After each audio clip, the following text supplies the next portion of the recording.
Welcome to another episode of Life and Whiskey. As always, I'm Jordan, and it is October something.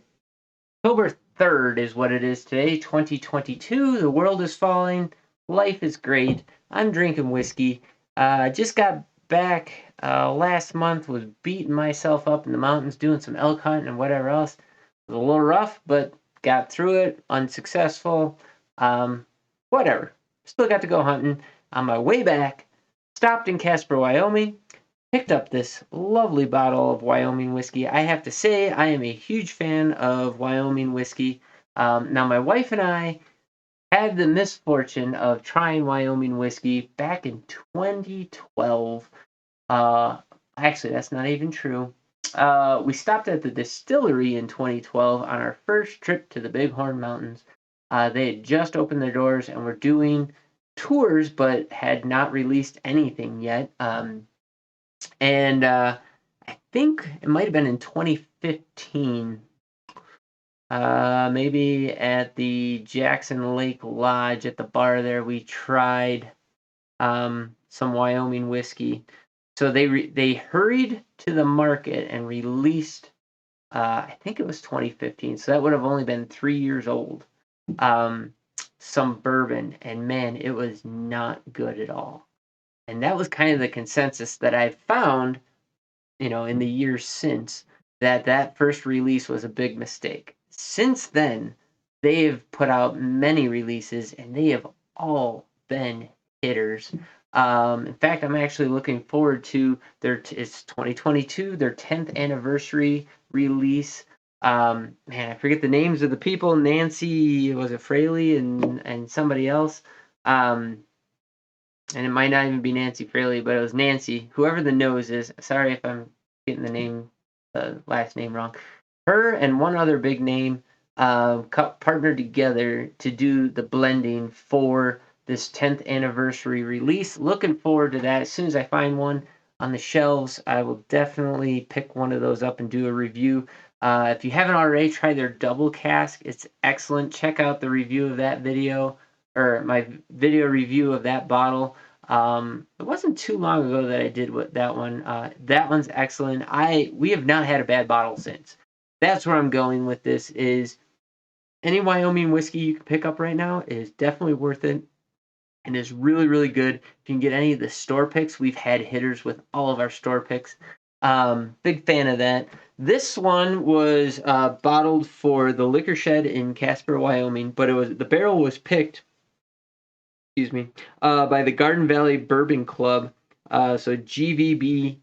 They did the barrel pick, and you have to, anything that has John Wayne riding a buffalo on, you have to appreciate. And the quote they have here is, "I'm here to kick ass and drink whiskey, and Pilgrim, I'm all out of whiskey." So, I mean, you really can't go wrong with that, right? And this one's pretty stout. It's sitting at 59.3% or 118.6 proof. I don't think there's an age statement on this. This is barrel number 6416. Yeah, no age statement. But let's get into this. Let's not get into this. Let's look at the price first. So, like I said, Wyoming whiskey, the Garden Valley, $49.99, so $50 in Casper, Wyoming at the liquor shed. Let's hop in here, see what we got.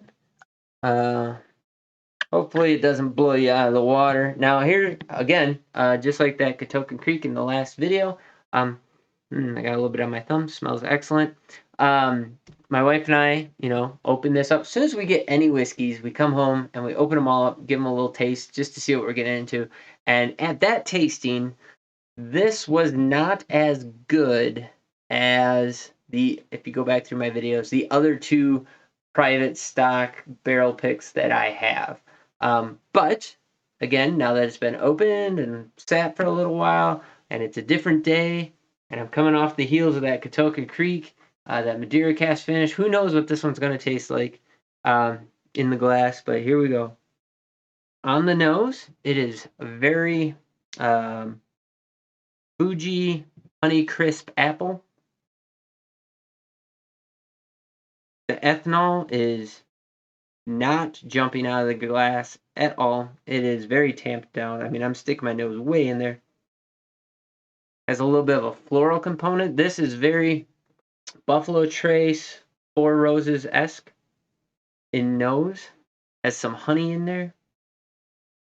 Honey, floral, apple. That's what I'm getting out of here. No real oak. There's a little bit of a sour, I was going to say citrus maybe, but really it's just more of like a honey crisp apple where you get that sweet tartness in there both together, or if you had a honey crisp and a Granny Smith side by side. And a nice light honey, a little bit of brown sugar in there. Have a sweetness in there. I like it. A little bit of a like a cherry blossom. That's the floral component, is like a cherry blossom, a blossom of some kind of fruiting plant. Very nice. Very, very nice nose. On the taste.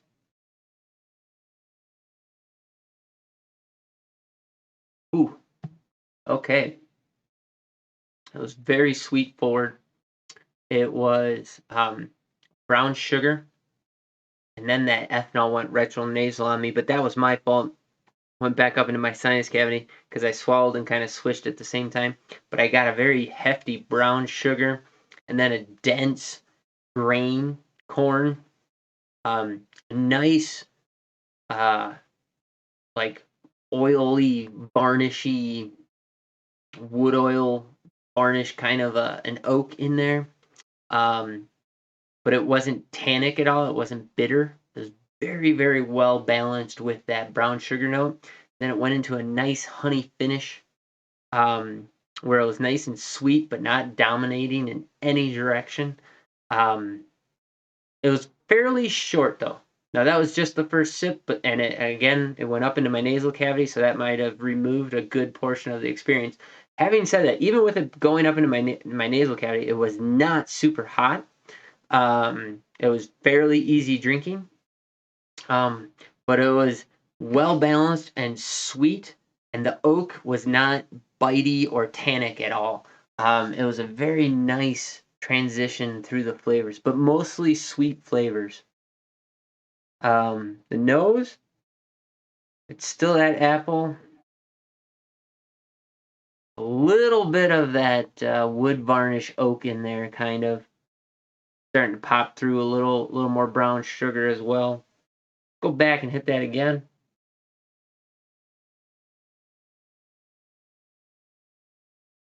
Got that apple up front, brown sugar.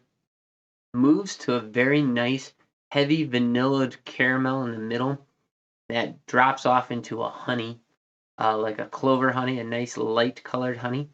Um, and just a touch of oak on the finish, just the smallest bit of bitter on the end of that one, like a tannic oak bitter on there, but in a very pleasant, non-dominating, non-harsh way.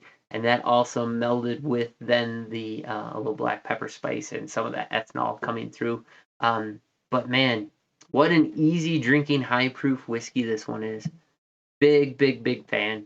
Um, for $50, you're gonna have a lot of trouble finding a better drinking whiskey for $50. I'm not gonna lie, that is excellent. That was a great barrel pick that they did.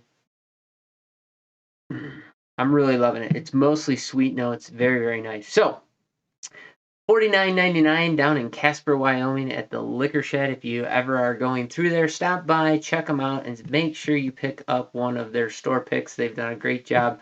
Like I said, this one was the Garden Valley Bourbon Club, but they've also had their own store picks there as well. But man, if you can find one of those, like I said, this is bottle. What was it? Where did I see that bottle number? Well, there's not a bottle number on here, but it's barrel number 6416. I thought this had bottle number in there, but I guess not. But it's probably bottle, whatever. There's probably only about 260 to 280 bottles, depending on how much they were able to squeeze out of her. So definitely check it out. There's not going to be a whole lot of those. Excellent bottle. Drop in the comments down below what your experience with the Wyoming whiskey, as well as any store picks, if you've ever had the opportunity of the Wyoming whiskeys, no matter where it is. Price, where you found it, what your thoughts were with it. I'm curious to see if you are as excited about it as I have been. It's been quite a journey, like I said, going from I wouldn't pay you any amount of money for it to I think right now that there is a much higher command price available than what they're actually charging. Having said that, there are still, like here locally in town, several stores are charging 70, 80 plus dollars for many of their bottlings, especially if you find like their National Park Series bottles. Um, they're all kind of cool ideas and stuff, but I'm just not willing to cough up quite that much, especially when I can get this for $50. So keep that in mind. But yeah, drop in the comments. I'm curious to hear what you have to say about it, what you're finding prices for. They're pretty widely distributed. You should be able to find it almost anywhere. Maybe not a store pick, but definitely like their small batch, which is also really, really nice. So as always, thank you for watching. I do greatly appreciate it. Like, comment, subscribe. Check out some of my other videos. Check out my other Wyoming whiskey videos. There's probably 4 other ones, I think, or 3 other ones at this point. Yeah, check out on BitChute and on Minds.com some of it, but mainly BitChute and YouTube until I can get my Rumble page with some videos downloaded on it. I need to find the time to do that, and I haven't done that yet. And this fall is super, super busy, so it'll probably be much later in the year before I get there. But hopefully, I will find the time. So, thanks for watching. You guys have yourselves a great day, and we'll catch you in the next video where we are going to look at. I think we'll do this TX blended next. So, thanks for watching.